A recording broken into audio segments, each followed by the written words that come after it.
Welcome, everyone. My name is Kia. I'm a reporter with Axios out in San Francisco. And as you heard, we're going to be talking about the future of media and journalism and blockchain. So I'm going to have my esteemed panelists quickly introduce themselves and a brief overview of what they're working on. And then we'll talk about problems in media. I'm Jarrod. I'm the CEO of Po.et. Po.et is a protocol that's looking to bring value to the web, really being able to build tools and technologies that allow for all creators to be able to attribute their works, to drive discovery for their works, and eventually monetize it. We could go deeper, but I think that the web is really in need to bring reputation back to its core, and we're really looking to have this open source protocol and ecosystem for all creators, right? Whether you're doing music or art or journalism, to be able to put their works on the blockchain and drive benefit from that. Great. Hello, I'm Matthew Iles. I'm the CEO of Civil. We are a decentralized platform for independent journalism. So we are committed to trying to rectify many of the problems that we see in the current digital media paradigm as far as its impact on journalism's independence as well as its sustainability. And we are using blockchain and crypto economics to power a publicly owned and operated mechanism for upholding ethical journalism, and upon that, building business models and social impact technologies to help power independent, sustainable journalism around the world. And we just announced that our token sale is occurring in August, which will be the kind of kickstart to our whole network. So excited to get into what we're looking to accomplish on that front soon as well. Awesome. So luckily for you guys, you've got all three of us who have worked or currently work in traditional media companies. So let's talk about problems before we move to solutions. So what are the problems in the industry, in media, social media, journalism, that you guys are seeing and kind of inspired you to go off and build new things? Yeah, I can start. So again, just our focus is squarely on journalism, so I'll just focus on that. What we've seen over the last 20 years, I think, is a really successful demonstration of how media platforms can be so powerful. They are terrific for distribution. They are terrific for making connections and discovery between relevant people, topics, and issues. The problem is that they have also aggregated or captured much of the value, economic value, to themselves, in this case, typically Facebook and Google, and along the way have made news organizations highly dependent on these platforms for both driving traffic back to their organizations or back to their news properties in order to monetize. And often this has created challenges both in terms of editorial decisions being made around whether it's sort of more sensational headlines or kind of that kind of social engineering in order to try to just use these platforms as effectively as possible for the business side, even if that maybe impacts sort of the journalistic side of things. But then more troubling, I think, is this notion of a tremendous amount of economic value being produced in digital media, but being captured by the folks who don't really have any incentive whatsoever to really care about journalism. And so it's created a number of issues on the business side of journalism organizations sort of suffering and being able to sustain themselves, as well as on the citizen side of actually being able to trust what they encounter on these platforms. And that's what the problems that we see in the current marketplace. Yeah, a big, from a very bird's eye view, I think a macro look is that in all media in general, the value is put on the output of how things are being done. So how many views your content gets, or how many refers or engagements. And to Matthew's point, that's kind of put a lot of the value on the duopoly, right? Google and Facebook and the channels that distribute this content, and not really giving value back to creators and people that put work into it. So I think the other issue, and what happens often within media organizations, right, is that the content is the product, right, and media is the business, and both are incentivized differently. So what's unfortunately happening, and I think the strain that's happening, especially as it pertains to journalism, but within media companies, is that the strains on the business are actually infecting how the content is being created and taking that value out. So I think it's difficult in larger orgs because there's a current paradigm that is hard to break, that many are working within in order to hit quarterly revenues, right, and keep afloat. So these things need to come from the outside to really try to blow things up. And I think, again, very macro speaking, but what I think needs to happen is a completely new model. And that's very difficult to do within a single org and needs to kind of come from the outside with a focus on incentivizing the input and what people are actually doing to create this work that we value. Because journalism's ethics have zero to do with the business, right, and shouldn't have anything to do with the business. And the way that an artist creates, or the way that someone creates music, shouldn't be influenced by the way that they make money or are valued by like an outside presence. So can we kind of reshift that? And that's really what's pulling media down in a lot of different areas, whether that's not getting your audience, right, to engage on the platform that you choose, or not driving enough revenue, or not being able to kind of put value on the work that you're putting in. So I think that that's like a huge thing that needs to have a larger focus than it currently does today. So when you're saying that the problems in the business models are starting to affect the actual journalism that's being done, you're talking about chasing the clicks and writing about celebrities and whatever. So a big example that I use is when Michael Jackson passed away. I think don't quote, it was 2010 or 2011 or 2012. 2013, maybe, but 2009. But I remember when I was at the Huffington Post, when they were writing the article about it, it was like an in-depth article, facts-driven article. But the headline originally was something of the sorts of like Michael Jackson passes away due to drug overdose, doctor investigated, and the SEO or traffic trends editor changed it to Michael Jackson dead, right? Because that's how people were looking for content, and that's kind of insanely unfortunate when you think about a lot of the new channels and how they've grown, because the creator and why you go and read this journalist or why you go and read this person who is writing this article is you want that perspective, and you kind of want the facts, and you don't want them to be shifting the way that they're telling you a story based on how they think you will go and find the story. So I think that it's extremely relevant, and we could go deeper into all the issues with fake news and clickbait and trapping that's kind of plagued the larger social platforms now in order to drive value from that output, because that is how programmatic is run, and that is how advertisers pay, and it is more on traffic than the user. And yeah, so I think it's just could go on there for a while. And I would just add, those are the things that we can see. The things that are difficult to see or more under the surface are just news organizations that are now out of business.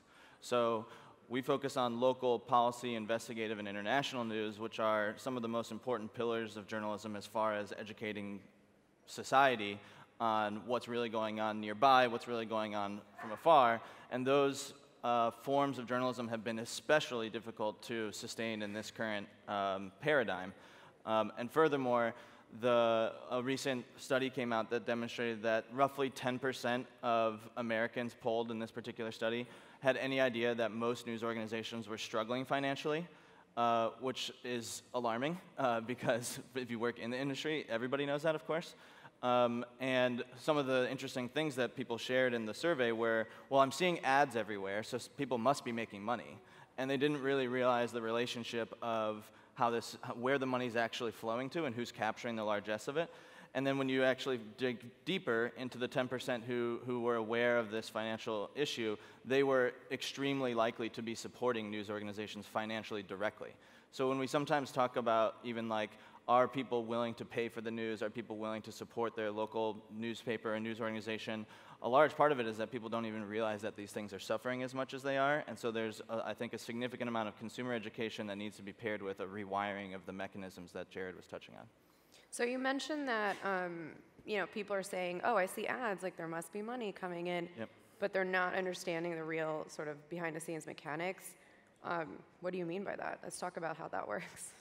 Well, yeah, and I think increasingly people are aware of, just to pick on Facebook, like with the Cambridge Analytica story, people are now increasingly aware of the fact that they've been using a free product for the last 10 to 20 years that has actually never been free. That they've been the product and that their data has been sold, packaged, harvested, and sold to advertisers. And this is where I think it gets really depressing and complicated, is journalism is useful to Facebook and Google insofar as it is media that brings people back to those platforms. And so it's just more data points. If you read XYZ and your friend reads ABC, well, that's great because now they can serve these ads to you and those ads to her. So they want to partner with news organizations insofar as they're helpful for bringing people back to their products and they're helpful for generating data points that they can then monetize. But apart from that, they don't really care too much about the sustainability of news or the ethics of news outside of, I think, the PR issues. So that's what's going on, is that the money is being harvested off of the data that you're giving over to these platforms. The advertisers are seeking you, and Facebook and Google are taking most of that money. For news organizations to actually monetize, they got to get you back over to your site or to their site. But even then, it's programmatic. A lot of that still has cuts going to those platforms. You don't know what advertiser is being shown next to your content because it's not up to you. So there's this core relationship that's driving the whole model, which is journalists and citizens. But the apparatus, the business model apparatus around it, is what's so opaque and I think undermining to the mission of journalism.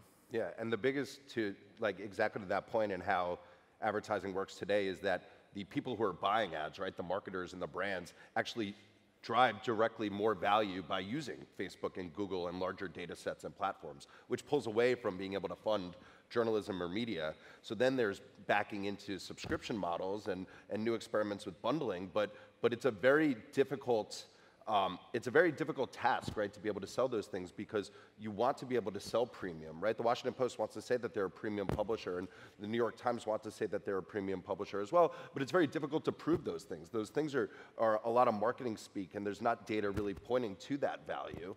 And because of the way that all these distribution channels work, premium is not the rewarded type of media that's being seen, right? And you've seen that with Cambridge Analytica, and you see it with far right and far left type content that's on these sites. And in an interview with Kara Swisher and Mark Zuckerberg 2 days ago, they're not really wanting to police that. They don't want to change those things. So I think that because the way that advertisers work today, and they're not basically stepping away and saying there isn't value on these platforms, they believe that there are. What are the models that media businesses could bring that show that they are premium and that they should be paid for, and what does that look like? Because I firmly believe that publishing is extremely undervalued, but it's just hard to prove it. So an analogy that I've been using while it's not apples to apples is like media is in its Napster moment where people are kind of pulling at things and getting information or misinformation, and they don't really care as much because there's not a general product for them to be able to see the value and get that information. And people just assume that this is how it has to be because that's just the case. But then there are ways to get to a Spotify or a Pandora where people see value in premium and get full sorts of information and start paying for things again. And I think that takes a lot of work and a consensus effort from companies like Sybil and Po.et and even like the Washington Post and Facebook and others out there to help contribute to. But I believe that we could get there, but it's kind of building the bridge in order to do so, to put that value back on why these publishers believe they're premium and how they could prove it to their audience. And briefly, really enjoying your streaming. And briefly, I just want to add to that. There was a couple talks earlier ago today about sort of how early we still are in blockchain and its applications. But I think one of the things that is so exciting, it's scary, but exciting about what we're talking about is it's two waves. So blockchain is already this wave, and it's gonna do its thing, and you can feel it, and it's coming. But there is definitely a wave right now, which is the cratering of trust in media, the cratering of a business model in media, and I think that people are seeking alternatives with a heightened degree of urgency. And I think those two things combined are going to drive why I think this is going to be an area of blockchain application that will get there faster than others. So let's talk about that. I told these guys yesterday that I'm kind of a skeptic about putting the blockchain on everything on the blockchain. So they're going to convince me today that the blockchain can help media. So let's talk about solutions. Like how or why do you guys think it can do something for all these problems we just talked about? So one big factor, and you've seen this, and we mentioned it yesterday, but a lot of the success of viral and social publishers was building incentivized models in order to get the audience or the creators or the editors to do something. So you've kind of seen this in the comment section at the Huffington Post in the early days that allowed it to pass in traffic and value beyond the New York Times, in that they incentivized self-moderation within their comment section by giving rewards, right, that they called badging, to those creators in order to have them build a better ecosystem, right, within the comments of articles on the Huffington Post. And that, to me, is extremely obvious as it comes to why blockchain is that it's not just thinking of blockchain as a distributed ledger and a way to put information somewhere. It's how can you leverage token dynamics to incentivize the creators, right, or the consumers to be able to get from A to B faster, to build a healthier network ecosystem. And that's kind of where you see a lot of interest, especially conversations with media companies, but also with kind of long-tail creators, is not so much, and this is a huge factor, how can I own my information and have proof of ownership of that information and be able to control it directly without a middleman, right, to control that, but also how can I build a healthier ecosystem for readers that help them curate information, that help them drive more value out of what they're looking for. So oftentimes when I'm speaking to media companies, they're like, can you separate blockchain from Bitcoin, right? Can you demystify the blockchain and not talk about cryptocurrencies? And I argue that that's a problem, right, to break those things apart, because that's actually the value of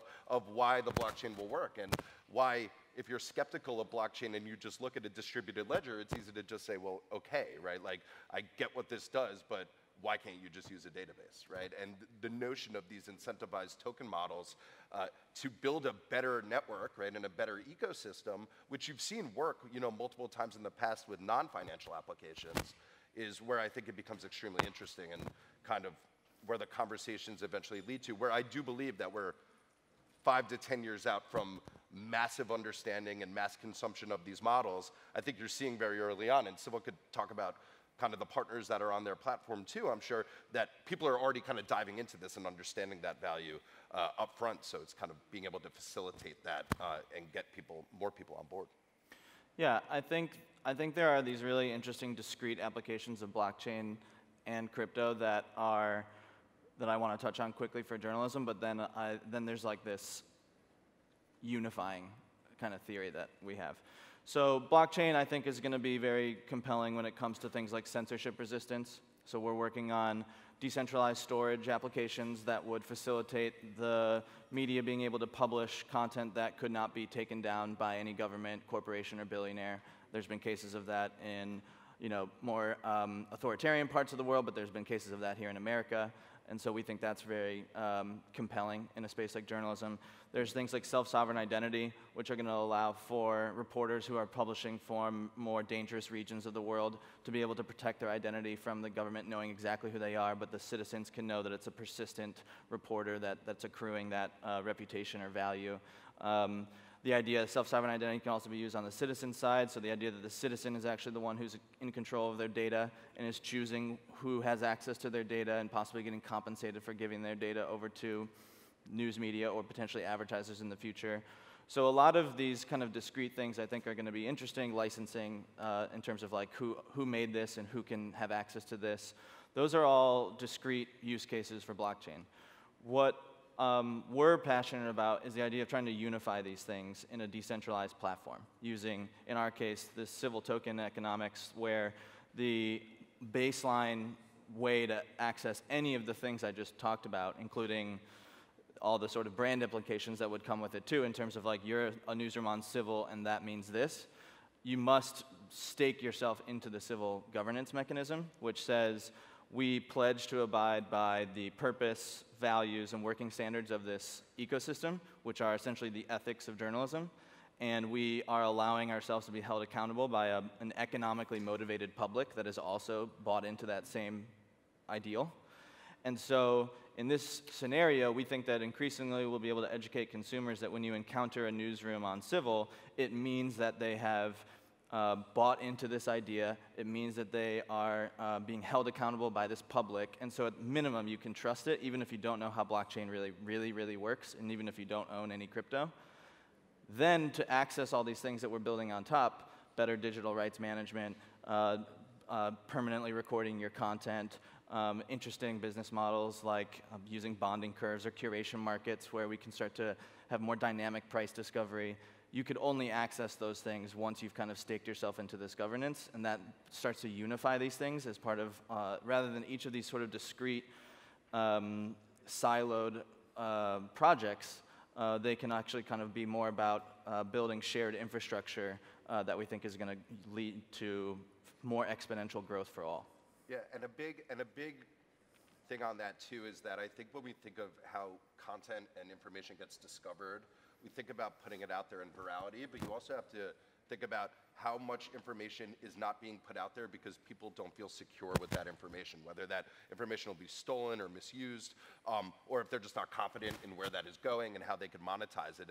And the idea that you could store and attribute, right, your authorship and your information and feel that you could then put that out there because there is a proof of this existence and a proof of its value there, I think opens up a new opportunity for a lot of independent long-tail creators, right, that otherwise don't have a platform to do so.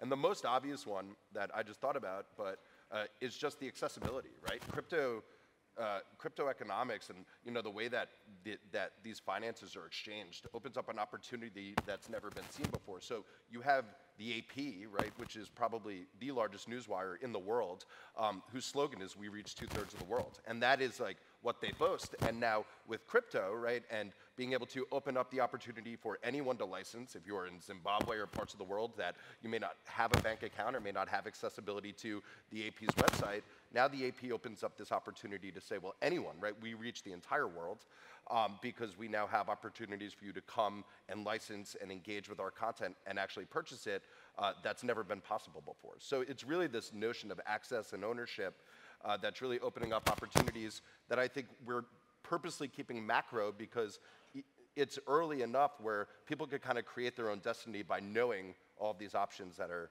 available through these technologies, that I think we'll see all these verticals and pillars being built on top of them. So Matthew, I know you guys had your big announcement yesterday, and you guys have already given out grants to a few publications, including a local publication in Colorado and a few others. Can you sort of explain, like, how does your model, like, how are things funded? How are things financed? Who is incentivizing what? What happens, like, in sort of very much in practice? Because I feel like that was a lot of feel-good words, but what does that look like in practice for one of the publications? Yeah, sure. So our go-to-market approach has been, we, as a platform, like any platform that's come before us, we have a chicken and egg problem. So we need to have suppliers of journalism, we need to have consumers of journalism in order for this thing to reach a critical mass and for these network effects to start to kick in. And so as part of our go-to-market approach, we've recruited 13 newsrooms to be part of our general launch. I actually think we're going to be able to push that number much higher before we actually go out in September. And we're trying to demonstrate sort of what it means to people, what it means to be a newsroom on Civil. So we've given grants to some of these newsrooms in the form of cash, but also in the form of Civil tokens as a means to sort of get these initial partners. And so that's how they'll sustain themselves in the short term, although they all have their own business models. So every newsroom on Civil is autonomous, has their own editorial independence. Some are going to use paywalls, some are sort of donation only, some are doing deep policy research and are going to be selling quarterly white papers. So they're all going to be pursuing their own kind of thing. We are building tools that we think are going to be able to help them discover new audiences, experiment with new business models that get into more kind of crypto-focused things. But initially, it's about the fact that they're publishing on a platform that they are part of its ownership and operational structure. By virtue of being owners of Civil tokens, you are part of this decentralized community. So rather than just being publishing on top of Facebook, you are also this member of the Civil platform. Those are the things that we think are really encouraging, and what these newsrooms have signed up for is that they're part of this broad platform, and they get to access the value that's going to come from being part of this network dedicated to journalism. So you give them tokens. What are they going to do with that? Well, the tokens have a specific use. So in our crypto economic design, you can only gain access to published journalism on Civil if you've staked Civil tokens. So it's essentially an access license or a software license. And then if you possess Civil tokens, they're also a voting mechanism. So if you find that one of the newsrooms has violated the Constitution, which is our form of ethics, You can challenge that newsroom using tokens, which is an economic game, essentially, to root out bad newsrooms, and you can vote on those challenges. You can vote on the evolution of the platform's ethics itself. So if you want to be a part of its governance, what it means is you need these tokens, and the tokens are the literal piece of software that you're using to vote, and it's the thing that allows us to genuinely say the civil media company is not in charge of these decisions. It is a fully decentralized community governance system using civil tokens. So how would you, if a totally hypothetical billionaire is upset with an article I wrote because I was not nice to his company, and then this hypothetical billionaire got a bunch of civil tokens and tried to, challenge me in my article, how do you prevent bad actors? So the most significant way that we're doing that makes it unique is we've instantiated something called the Civil Council. So the Civil Council is an independent, nonprofit body led by Vivian Schiller, the former CEO of NPR, and then yesterday we announced several other luminary journalists, academics, and free press experts, including Sue Gardner, the former president of Wikimedia, Raju Narasetti, who's the former CEO of Gizmodo, Emily Bell, who leads the Columbia Journalism School. So this council has the ability to, the community can appeal something. So this billionaire just tried to kick me off and I didn't do anything wrong. You could appeal, or anyone could appeal to the council. The council has the ability to review with data and evidence to make a decision. They could reverse that, effectively making the billionaire lose the money that they spent attacking you, reinstating you on the registry. And then just as like a final check, the community ultimately does have a supermajority veto power so that this council doesn't become too centralized in and of itself. But that's the way that we've tried to create this sort of checks and balances. It's largely driven by the public, but there is this kind of small group of experts who are there to adjudicate severe disputes. I think in traditional media we call them editors. Yeah, in this case, they're essentially the public editor of the platform. Cool, cool. Any parting words from either one of you? We've got like 15 seconds left. Yeah, I mean, I think that that's a great example, right, going back to the value of both of these incentives and economics being with, blockchain as a technology, is that not even just the incentives of getting to a general truth, but knowing that that information, right, is attributed and immutable and there forever, right? So the Gawker example that you were alluding to would guarantee that those archives and that information lives on forever, that is not able to be removed or deleted by, a billionaire who doesn't want that information to exist. So I think being able to build token mechanics around getting to that sort of consensus, but understanding that that information is there and owned, changes the way we do things. So when you speak to a media company, and there's often concern that things are permanent, because what if they need to take back, right, a statement or take something down because an advertiser doesn't like that information there? There is concern with that, but I think it also changes the way that we do things, right? Like in society, we can't just press do-over when we don't like how something turned out. We have to deal with it, and I think this changes the way not just opportunities are made and value is driven out of media and hopefully newfound value, but also the way that we kind of do things in the first place, knowing that this is the system that's currently being built upon, that I think is like an amazing thing and an incredible thing. And I think that's why skepticism exists, because it's like, well, that's not how it does, like I don't understand because that's not how it's done today. And that's like, well, that's exactly right? Because if we're doing it exactly how it's done today, then we're gonna go back down into the wormhole that we're currently in, which again, everyone could agree, if you work in media, is not an ideal situation for creators or consumers or people that are looking to grow that business. Great. Well, give them a round of applause. Thank you. Thanks, guys. Thanks.